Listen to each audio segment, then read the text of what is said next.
I was just on YouTube and I was about to sample Ghost Town DJ My Boo. Boy, you should know. I clicked next on accident. And in that playlist, the next song was KP and Envy Swing My Way. And I just hear the pew, pew. That's only like a 5 to 7 second part of the song, and the rest is like an upbeat dance song. So I was like, yo, this is fucking golden. And once I already downloaded the sample off YouTube, I brought it into Edison. And I started playing around with the tempo.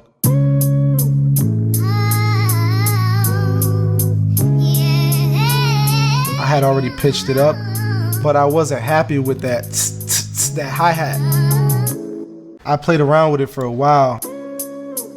I put reverb, make it feel a little bigger. After I added the reverb, I had this plugin called Space Effect. And this plugin has like a filter, it has delay, and it has like modulations and whatnot. So I can't really describe everything that it did to it, but it just gave it like a weird like ambient sound. You can hear the delay and the drowning, it warped it a little bit. And then I went back to EQing. I took some more highs out. It was like a science project to try and get them hi-hats out the right way without losing the vocals. Then I put the filter, and I think this is where I really like got the hats out for the most part.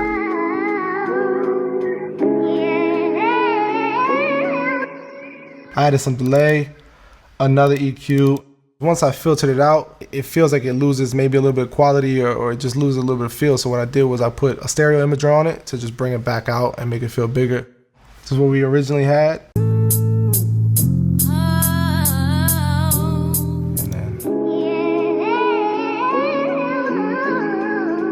The next thing I did was I put the bass line on it. Since I took the bass out of the original sample, I wanted to put my own on there. So I already had like the notes that I wanted to use, I already knew. I used a growler Moog bass inside of Omnisphere, and I just filtered it. I cut the end of the notes out, just makes it feel a little bit more spacey, not everything like all together. To kind of move it, because it was a very like stagnant sound. I felt like the only thing that I could really use to move this was the hats, but I didn't want to overdo it. I still wanted to make it easy to sing on and easy to get on. I added like another hi-hat underneath.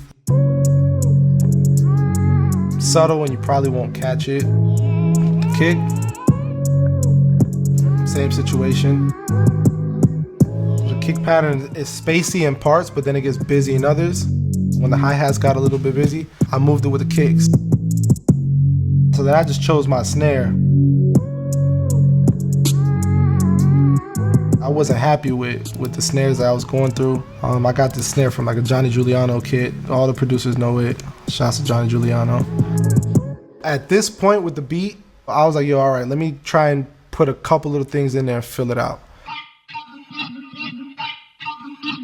Another thing from the Johnny Giuliano kit, it's like a mimic from a Drake song, and I've always liked that loop, so I wanted to use it. I added a ton of effects to it. I added effect tricks, and I added a gross beat, which cut it in half. So it stutters, plays it in halftime without changing the tempo. What I wanted to do was add a couple more sounds like fill drums that kind of give it a little bit more bounce. These little background snares, these like tapping snares, panned them left and right. Then I added like this chant, which today I would probably never use, but it made it in there.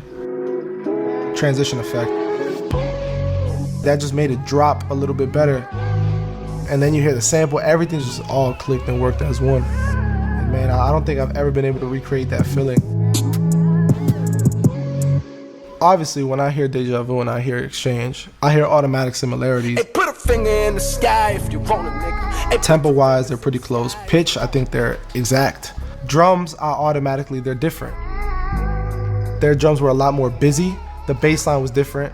But I can understand where those allegations and all that shit came from, because, you know, to give people the benefit of the doubt, they're like, all right, maybe you just switched it up purposely so you don't get these allegations, but, you know, nice try, buddy. We still think you stole it. You know what I'm saying? But shouts out to those guys, man. Like I said, I have no problems with any of them. I still look up to them. So it was definitely a misunderstanding.